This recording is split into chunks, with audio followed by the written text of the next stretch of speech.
ॐ नमः सिद्धेभ्यः मोक्षमार्गस्य नेतारं भेतारं कर्मभूभृतां ज्ञातारं विश्वतत्त्वानां वन्दे तद्गुणलब्धये वन्दे तद्गुणलब्धये तत्त्वार्थसूत्रकर्तारं ग्रैद्धपेक्षोपलक्षितं वन्दे गणेन्द्रसञ्जात मुमा स्वामी मुनीश्वरम् मुमा स्वामी मुनीश्वरम्।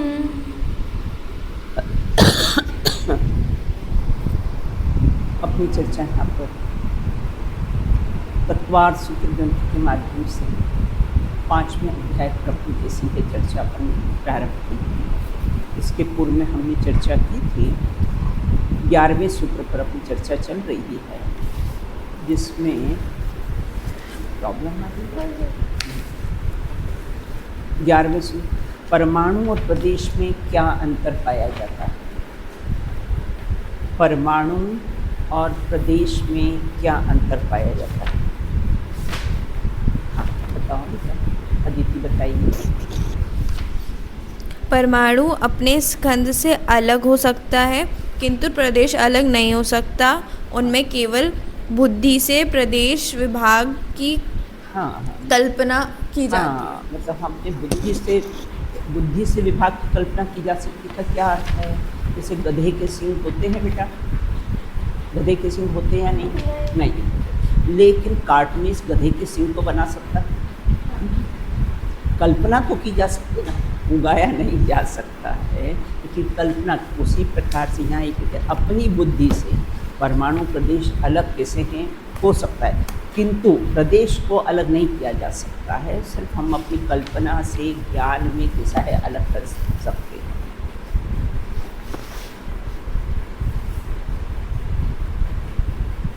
प्रदेश किसे कहते हैं? प्रदेश किसे कहते हैं? हाँ मान्या बताइए। जिसका दूसरा हिस्सा नहीं हो सकता है, ऐसे पुद्गल परमाणु जितने आकाश के क्षेत्र को घेरता है उसे प्रदेश कहते हैं। प्रदेश कहते हैं, बहुत बढ़िया।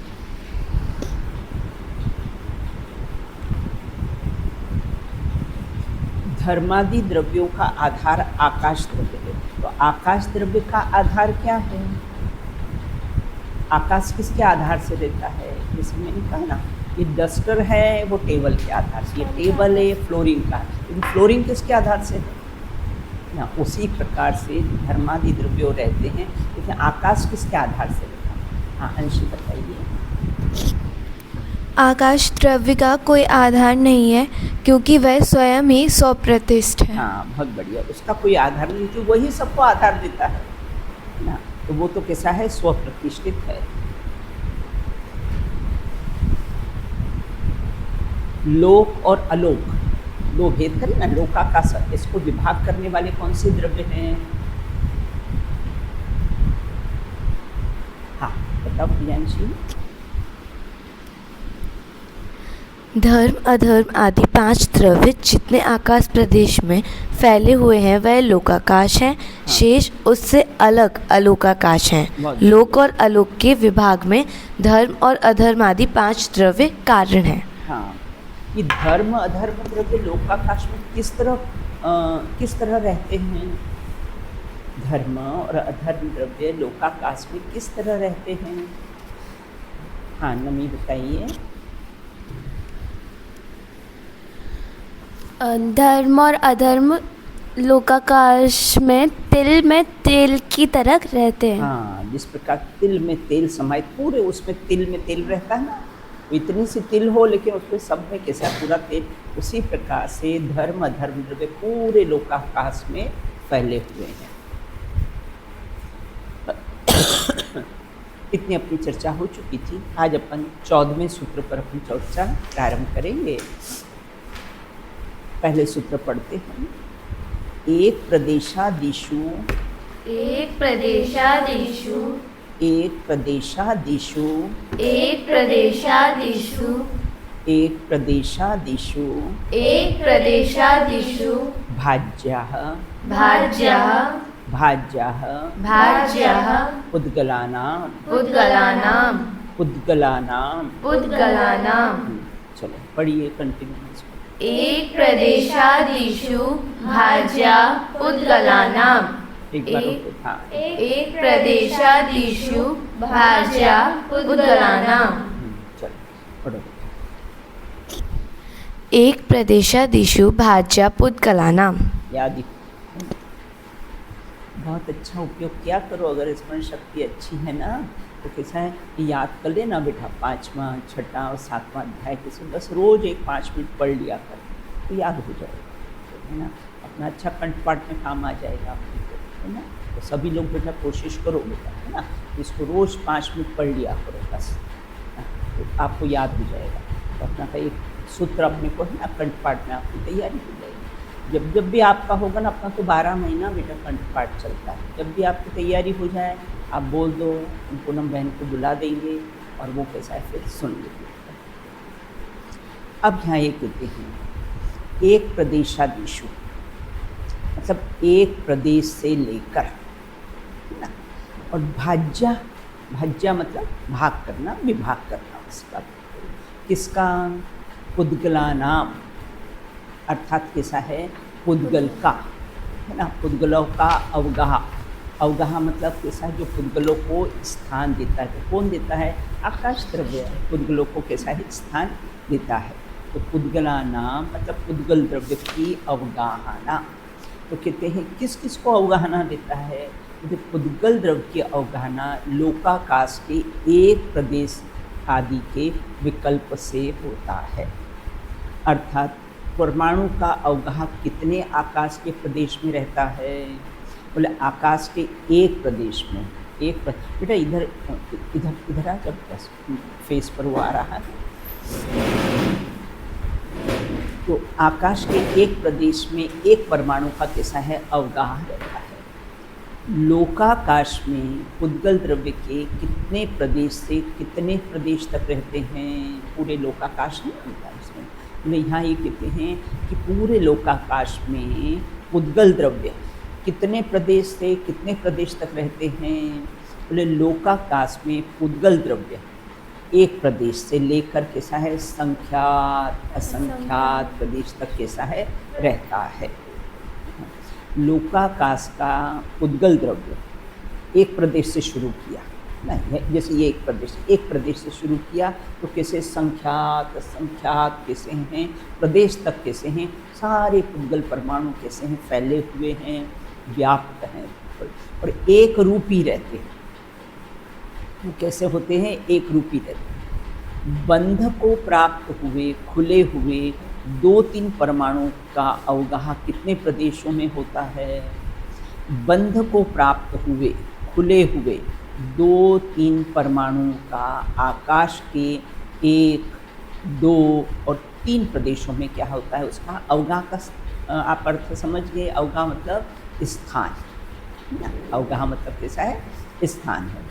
तो उसके कैसे 3 प्रदेशों में अवगाह रहता है। अवगाह मतलब उसका स्थान रहता है। संख्यात असंख्यात अनंत परमाणु का अवगाह कितने प्रदेशों में होता है? संख्यात असंख्यात और अनंत प्रदेश वाले स्कंधों का लोक में एक संख्यात असंख्यात प्रदेशों में कैसा होता है? उसका अवगाह रहता है। धर्म अधर्म द्रव्य तो कैसे हैं? अमूर्तिक है। 6 द्रव्य में से बेटा कितने मूर्तिक है और कितने अमूर्तिक है? बहुत बढ़िया। पुद्गल द्रव्य कैसा है? मूर्तिक है और बाकी कैसे अमूर्तिक। अतः वे एक जगह बिना किसी बाधा के कैसे हैं रह सकते, किंतु पुद्गल द्रव्य तो मूर्तिक है। वह एक प्रदेश में अनेक मूर्तिक पुद्गल कैसे रह सकते हैं? देखो प्रश्न कितना अच्छा है कि धर्म अधर्म द्रव्य तो अमूर्तिक है, अतः वे एक जगह बिना किसी बाधा के रह सकते। क्योंकि वो सब अमूर्तिक है। किंतु पुद्गल द्रव्य तो कैसा है, मूर्तिक है। मूर्तिक है ना, पुद्गल मतलब जो चक्षु इंद्रिय का विषय हो, है ना, और जिसमें स्पर्श रस गंध वर्ण पाया जाए तो कैसा है, पुद्गल होता है। तो वो कैसा है, अमूर्तिक है। वो पुद्गल द्रव्य तो मूर्तिक है। अथवा एक प्रदेश में अनेक मूर्तिक पुद्गल कैसे रह सकते हैं? जैसे मूर्तिक होने पर एक घर में अनेक दीपक का प्रकाश रह सकता है। आपने उदाहरण दिया था ना, इस रूम में अगर एक ट्यूबलाइट लगाए और हमने 10 ट्यूबलाइट लगाए, उसका प्रकाश समा जाएगा नहीं, रह सकते हैं। कहाँ दिक्कत आती है, आराम से रह सकते हैं। उदाहरण दिया था ना भाई, 40 सीटर बस है ना, उसमें 60 बच्चियाँ जाती है, चली जाती है ना, तो रह सकते हैं उसमें। तो जैसे मूर्तिक होने पर एक घर में अनेक दीपकों का प्रकाश रह सकता है, वैसे ही सूक्ष्म परिणमन होने पर लोकाकाश के एक प्रदेश में बहुत से पुद्गल परमाणु कैसे हैं, रह सकते हैं। पता है ना, एक शरीर में जैसे अनेक जीव भी रहते हैं। लोकाकाश का ऐसा प्रदेश जहाँ पुद्गल नहीं है, कोई ऐसा प्रदेश आप बताओ जिसमें कैसा है, पुद्गल नहीं है। लोक में सूक्ष्म और स्थूल अनंतानंत नाना प्रकार के पुद्गल कायों में से चारों ओर कैसे खचा खच भरा हुआ है।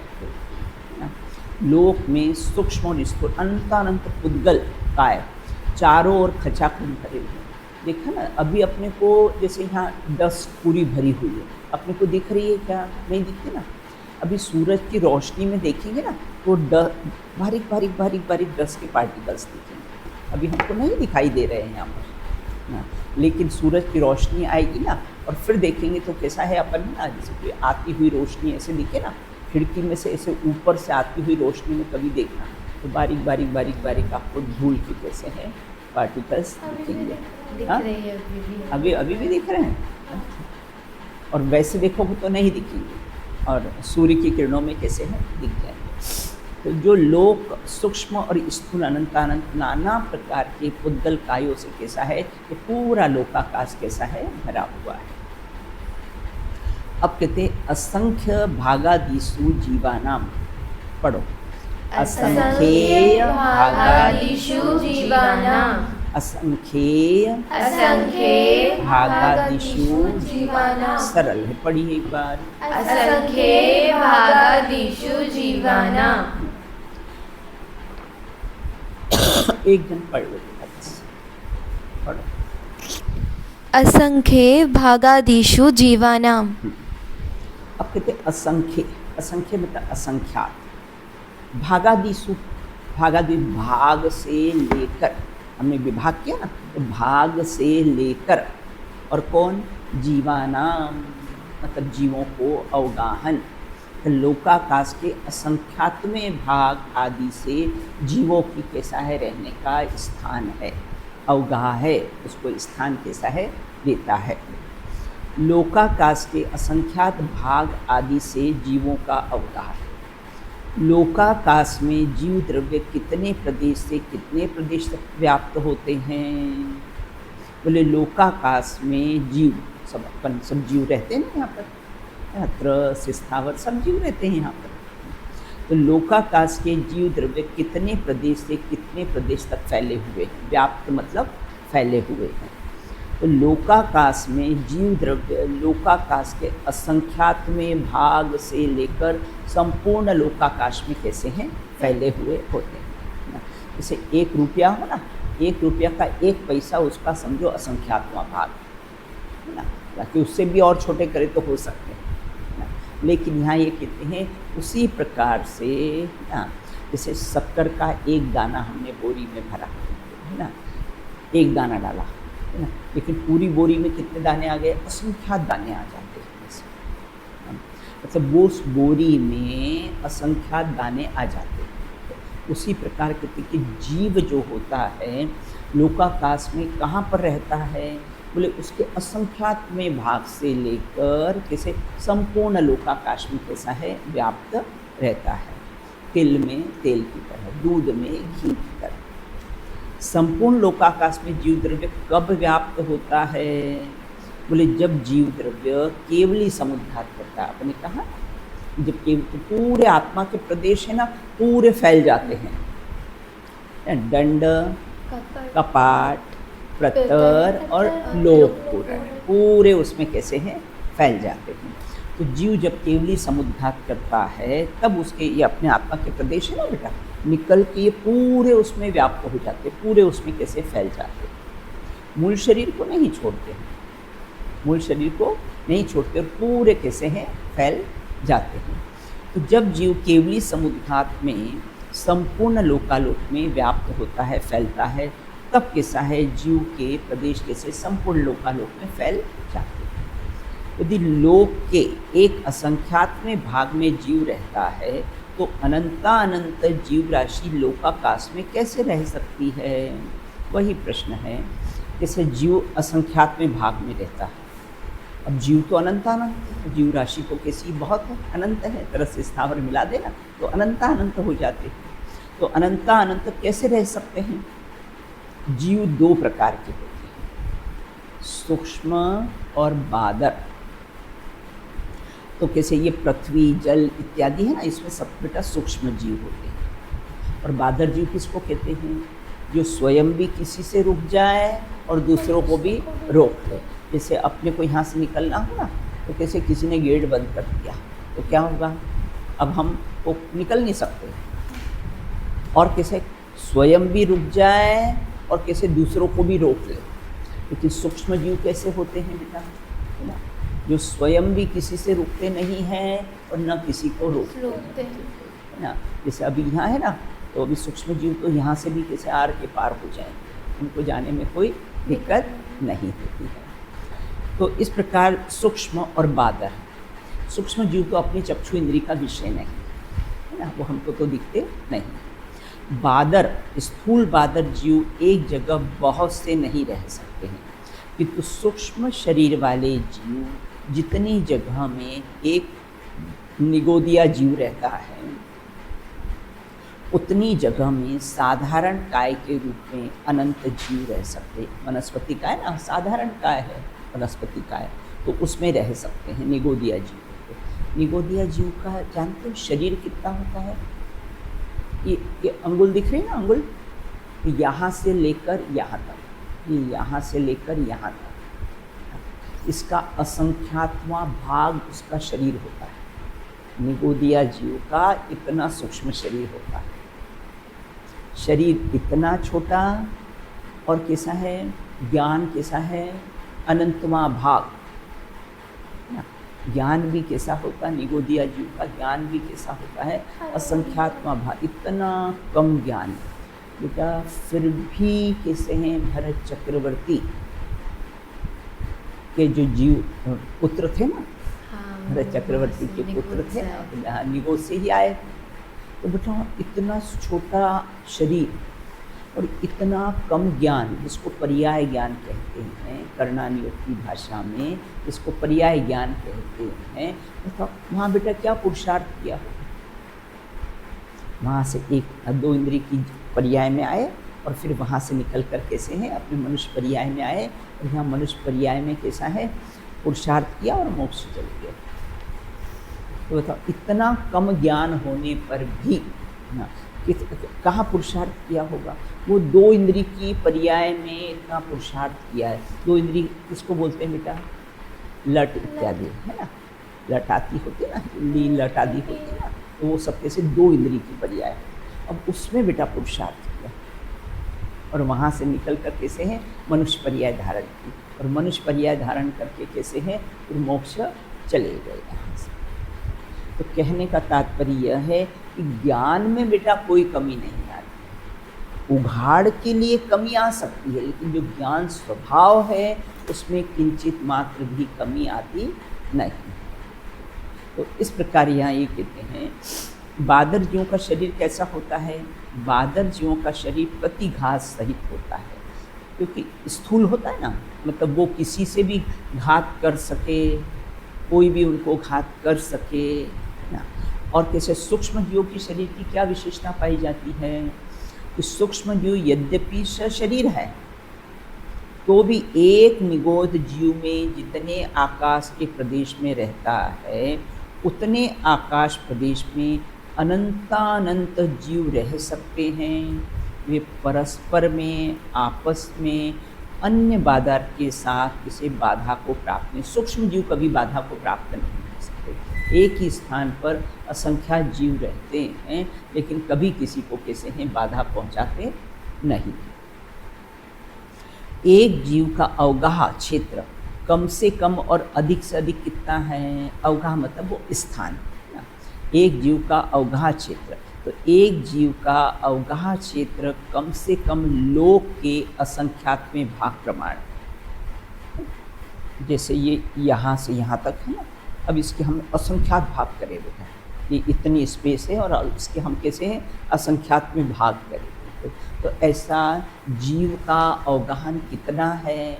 तो बोले एक अवगाहन कम से कम लोक के, पूरा 3 लोक है बेटा, तो 3 लोक के असंख्यात में भाग से और अधिक से अधिक कहाँ पाए जाते? पूरे समग्र लोक में पाए जाते। कब पाए जाते? जब केवली समुद्घात करता है, उस समय कैसे हैं पाए जाते। परस्पर जीव में की आकृति में अंतर क्यों पड़ता है ना? अब किसी की हाइट ज़्यादा, किसी की कम, है ना, कोई है ना ऐसा फैला हुआ रहता है, कोई ऐसा फैला हुआ रहता है। सबकी आकृति कैसी है? अलग। नाम कर्म के उदय के कारण किसे सब एक का चेहरा नहीं एक से मिलता। तुम 3 बहनें हो, लेकिन एक का चेहरा एक से नहीं मिलता है। नाम कर्म ने ऐसी पेंटिंग बनाई है, एक का चेहरा एक से नहीं मिलता है। कोई भाई बहन भी हो सके तो बेटा एक का चेहरा एक से नहीं मिलता है। तो प्रत्येक संसारी जीव के कैसे क्यों अंतर पड़ते हैं? आकृति में अंतर क्यों पड़ता है? आकृति में अंतर पड़े, है ना, या क्षोभसम ज्ञान में अंतर पड़े, रूप रंग में अंतर पड़े, है ना, तो क्यों ये अंतर पड़े? क्योंकि प्रत्येक जीव पे अपना नाम कर्म का होता है। किसी पे आक्षेप, अच्छा ये बहन को गोरी क्यों बना दिया और मुझे कैसा है सांवली क्यों बनाया? हाँ, तो बोले किसी का कोई फॉल्ट नहीं, सब अपने नाम कर्म के उदय के कारण अपना शरीर लिया। हम एक बार औरंगाबाद गए थे, वहाँ पर एक परिवार की 2 लड़कियाँ थी, देरानी जेठानी की लड़की। एक लड़की का रंग सांवला था और एक का रंग अच्छा फेयर था, तो उसको बहुत कॉम्प्लेक्स आता था। तो उसकी मदर हमारे पास उसको लेकर आई, बोले दीदी इसको आप समझाइए। मैंने कहा एक बात याद रखना, जब भी तुम्हें ये विकल्प आए कि मैं सांवली हूँ और ये गोरी है, तो एक सेंटेंस याद रखना, गोरा नहीं काला नहीं भगवान आत्मा। भगवान आत्मा तो कैसा होता है? न गोरा होता है न काला होता है, बिल्कुल, है ना। तो तुम्हें लगेगा ही नहीं, क्योंकि तुम सब भगवान आत्मा हो, हम सब भगवान आत्मा हैं, तो कोई गोरा और काला होता ही नहीं है। तो जो कुछ भी आकृति वगैरह मिलती है बेटा, सब अपने नाम कर्म के उदय के कारण। किसी को हम आक्षेप विक्षेप दे सकते नहीं हैं। तो देते हो मम्मी पापा को कभी देते हो, अच्छा आपने मेरे को ऐसा क्यों किया और उस बहन को ऐसा क्यों बनाया? ऐसा कोई आक्षेप विक्षेप आता है? कभी कोई ऐसा। वो अपने अपने कर्म के उदय के कारण कैसा है, ये शरीर की रचना होती है, आकृति शरीर की रचना सब अपने अपने नाम कर्म के उदय के कारण होती है। प्रत्येक संसारी जीव के कैसे कर्म लगे हुए हैं, जिसके कारण उसे जैसा शरीर मिलना हो वैसा उसका कैसा है आकार मिलता है। इसलिए किसी पर कैसा है तो वो कितनी शांति हो जाती है, मेरी हाइट कम क्यों है, इसकी हाइट अच्छी क्यों है, आकृति ऐसी क्यों है, कोई कारण नहीं था। अपने अपने नाम कर्म के उदय के कारण हमने जैसे कर्म किए हैं वैसा अपने को फल मिलेगा। कर्म जैसा करोगे फल भी वैसा मिलेगा, नीम बोने वालों को आम कैसे मिले। बोया तो नीम और नमी फल किसका चाहें अपन? पॉसिबल है नहीं, है ना। जैसा बीज बोया है वैसा फल मिलेगा, बिल्कुल, है ना। जैसा चेहरा होगा वैसे फोटो आएगी, किसी पे कोई आक्षेप विक्षेप नहीं है। चलिए अगला सूत्र देखते हैं। अब ये कहते हैं कि ये जो जीव और अजीव है कैसे फैले रहते हैं लोक आकाश में, उसकी चर्चा करते हैं। प्रदेश संभार, प्रदेश संहार, प्रदेश संभार, प्रदेश संहार, विसर्पाभ्याम, विसर्पाभ्याम, विसर्पाभ्याम, विसर्पाभ्याम, प्रदीपवत, प्रदीपवत, प्रदीपवत। प्रदीपवत।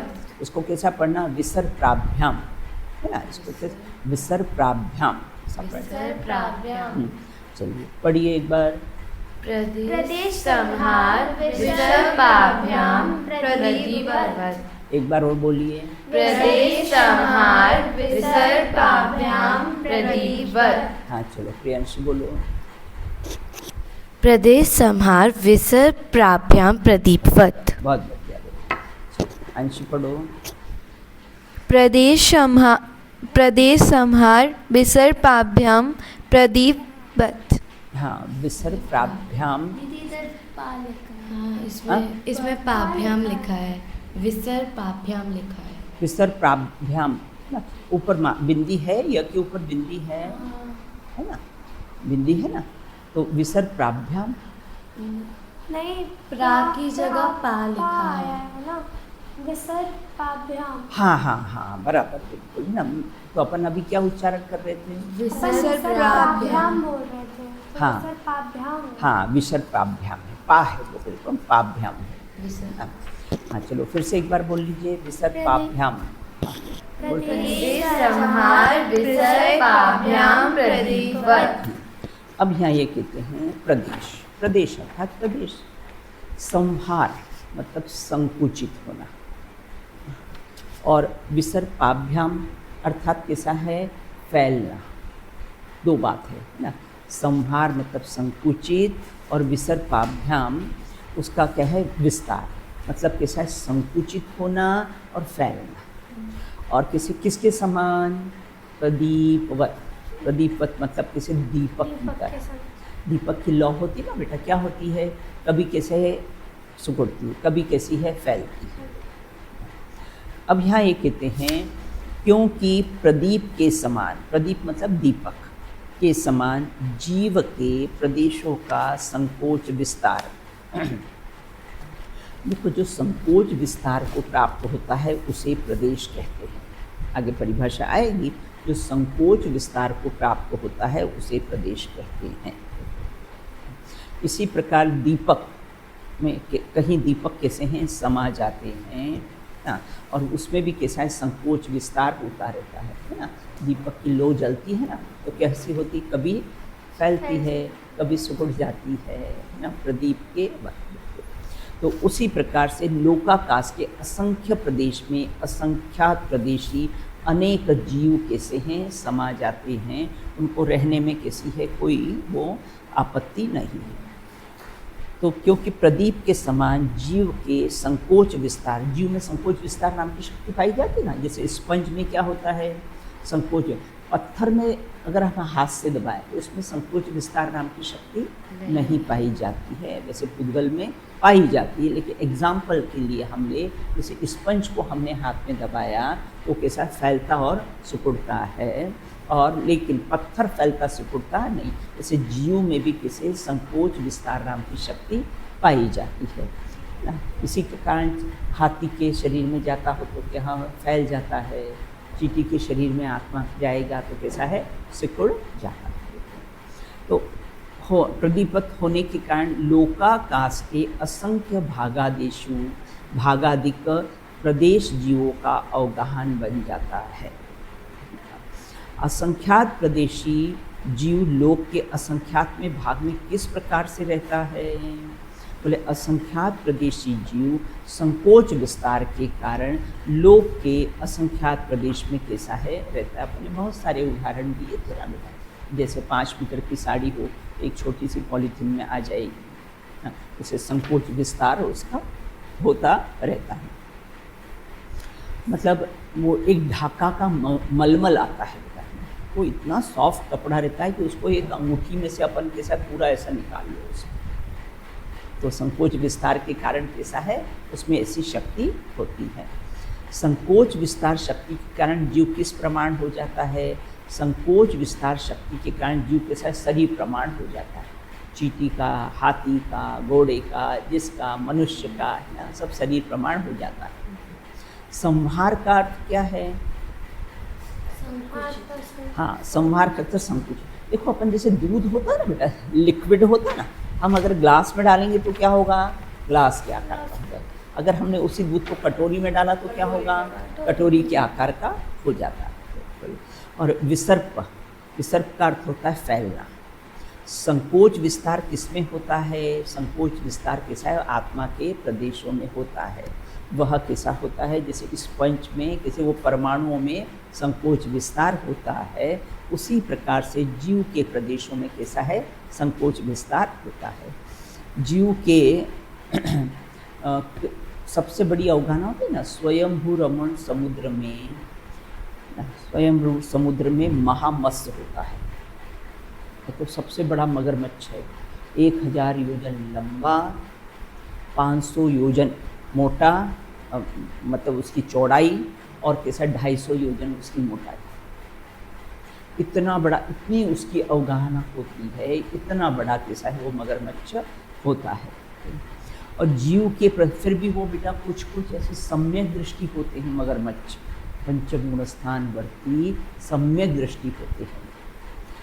तो जीव के प्रदेश किसे कहते हैं? जो संकुचित और फैलता है उसे जीव के प्रदेश कहते हैं। धर्मादिक द्रव्यों के प्रदेश का परस्पर प्रवेश होने के कारण एक में होने से अभेद प्राप्त हो जाता है ना। क्या प्रश्न है कि धर्मादिक जो द्रव्य हैं सब रहते हैं पूरे प्रदेश में, यहाँ पर सब फैले हुए हैं, धर्म अधर्म आकाश काल सब ना, लेकिन एक में होने से अभेद को प्राप्त हो जाते हैं।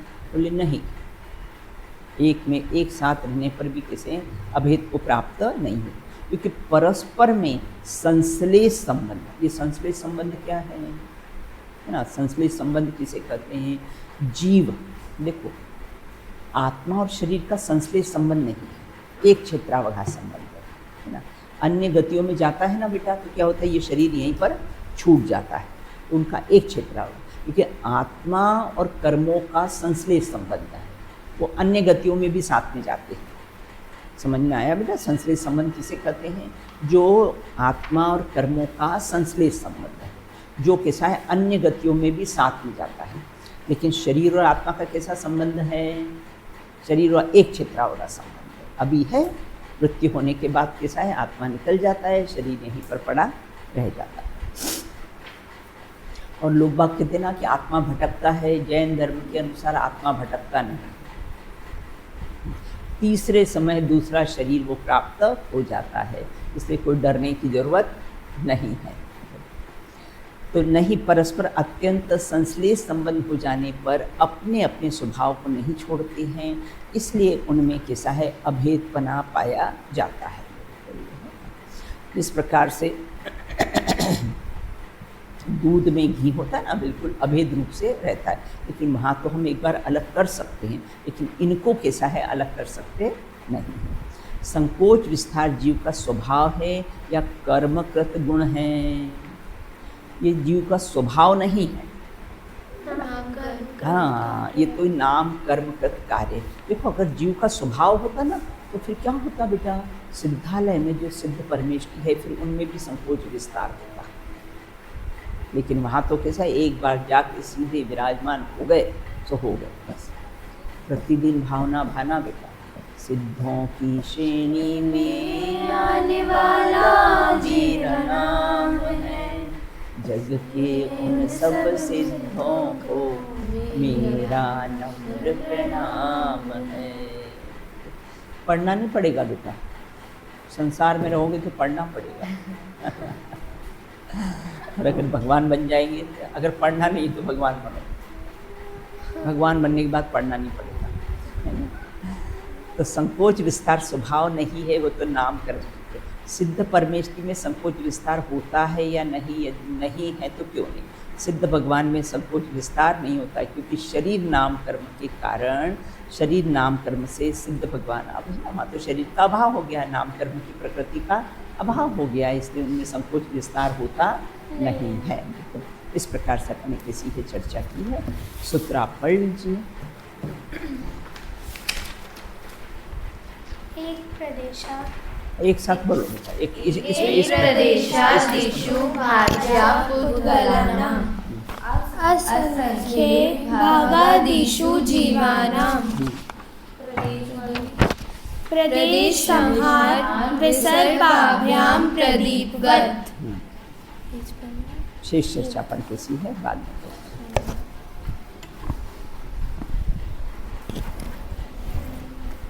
चलो वो लिख लिया आपने? कल आपके पास कैसे आता है? आज जब मेहमान आए हुए थे बराबर, बिल्कुल। चलो आज बोलो, बिल्कुल अहंकार का भाव बोलो। अहंकार का भाव न रखूं, नहीं किसी पर क्रोध करूं, देख दूसरों की बढ़ती को कभी न ईर्ष्या भाव धरूं, मैत्री भाव जगत में मेरा सब जीवों से नेत रहे, दीन दुखी जीवों पर मेरे और से करुणा स्रोत बहे, और से करुणा स्रोत बहे। बोलिए अनंतानंत सिद्ध परमेष्ठी भगवंतों की जय हो। नित्य बोधि द्वारशांगमयी जनवाणी माता की जय हो। वन में विचरण करने वाले समस्त वीतरागी संतों की जय हो। अंतिम शासन नायक श्री महावीर भगवान की जय हो। आचार्य गृध्रभिक्षु उमा स्वामी प्रणीत श्री तत्वार्थ सूची नामक महान ग्रंथ की जय हो। 16 कारण महापर्व की जय हो। 10 लक्षण महापर्व की जय हो। उत्तम सत्य धर्म की जय हो। अहिंसा परमो जैन धर्म की जय हो। एक साथ बोलिए जय जिनेंद्र जय जिनेंद्र।